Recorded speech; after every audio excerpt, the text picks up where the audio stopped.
Juan Kapitulo 6, versikulo 35. Si Jesus miingon kanila, "Ako mao ang pan nga naghatag sa kinabuhi. Ang muari kanako dili nagayod gutomon, ug ang mutuo kanako dili nagayod uhawon." Ang mga puno Pan sa kinabuhi.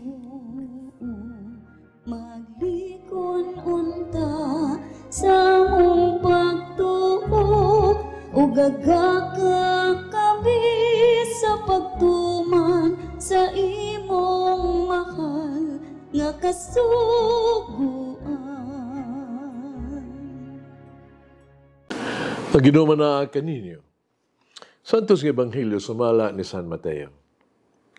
Unyang ibiya si Jesus niya itong dapita, samtang dirakat siya, nakita niya ang usa ka kubrador sa buhis, pinganlag Mateo, naglingkod sulod sa iyang opisina. Mingon si Jesus kaniya, "Sunod ka nako." Mitindog si Mateo, "Misunod kaniya."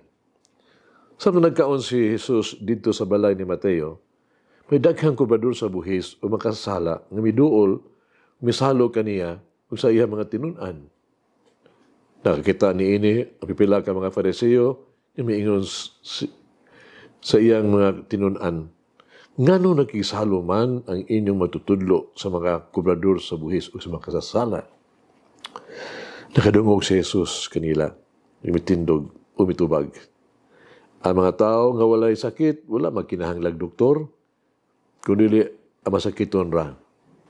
Lakat o susiha ninyo kung unsay kahulugan ining bahinas kasulatan nga nag-ingon, wala ko mo anhe, wala ko manginahanglan ug mga halad nga mananap kundi kaluoy. Kaya wala ako mo anhe aron pagtawag sa mga matarong kundi sa makasasala." Ang Ebanghelyo sa Ginoo. Pasalamati ang Ginoo kay siya maayo, ang iyang gugma mulungtad hangtod sa kahangturan.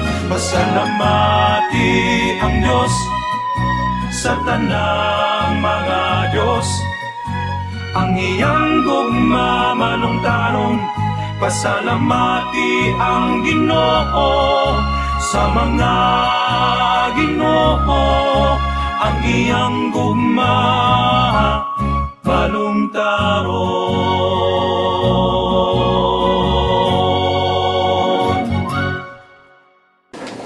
Atong mamalandungan karon ang mga personalidad o mga karakter sa Ebanghelyo karong adlaw.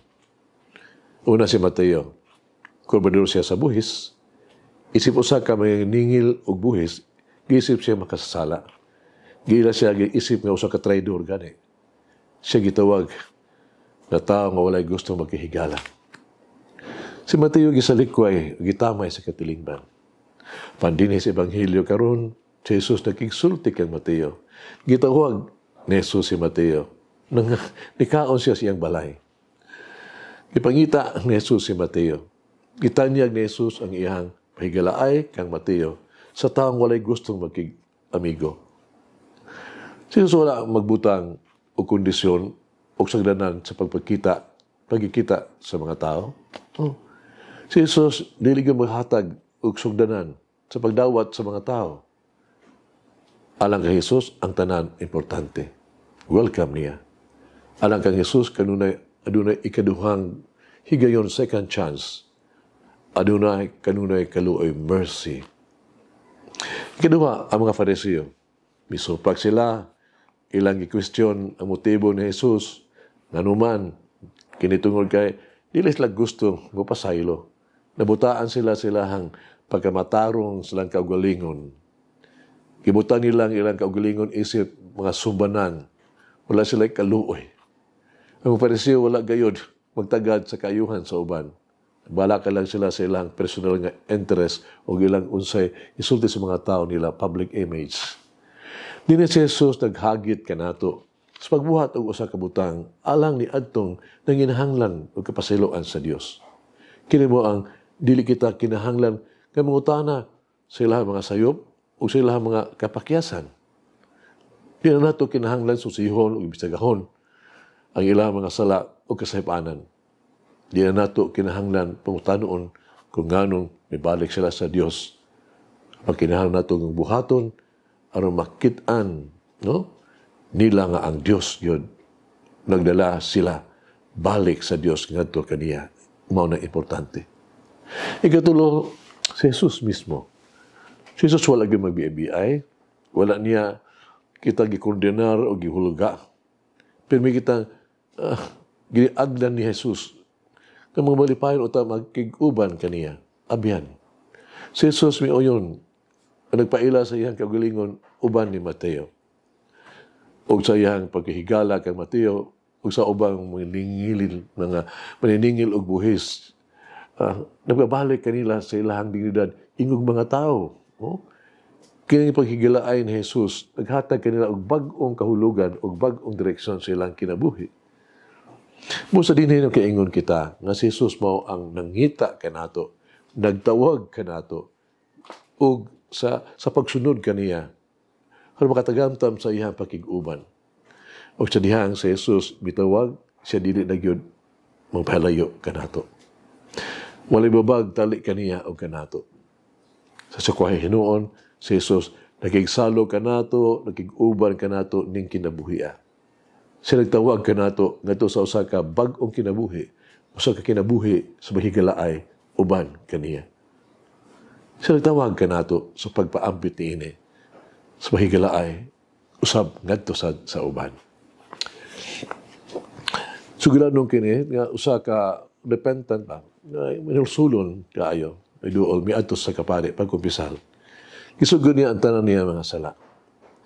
Yang giangkon nga yang gilapas ang tanang napulo jud kasugo sa Dios. Ang pare maluyong mitanaw kaniya miingon. Alipay ako nga nagbasol ka sa imong mga buhat na buhat tiyong sala. O nalipay ako nagisunod nimo ang ika-11 nga sugo sa Dios. Ang maayo nga ang repentant ang kumpisal mahinulsulong isuon nato na tingala nangutana unsa man kana padre ang pare mitubag ikanapulog usang sugo sa Dios kung paniya nagbasol ka sa tanan nimo mga sala ni kumpisal ka ug naghinulsol hagit kinabuhi kinsa nga ato ang dadon kang Hesus kinsa ato ang dapiton aron makasinati sa mahigalaay o pag-abitay na Jesus. Pagampo kita. Pinahal nga Ginoong Jesus, among mahong giya ug dalan. Ikaw nagtawag kanamo. Ipangita nimo kami, gidawat mi nimo pagbalik. Salamat kayo sa imong pagsalig.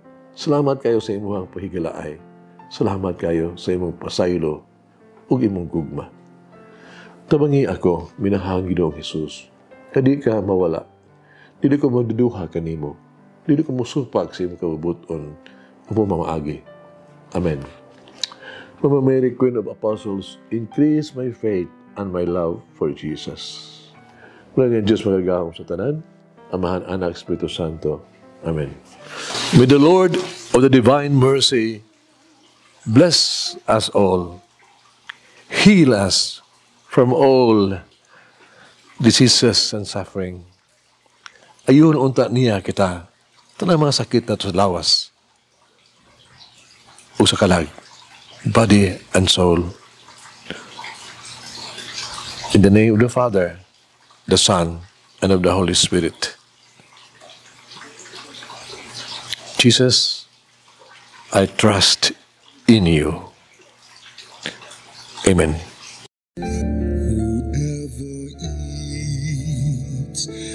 Bread of life will never hunger, says the Lord.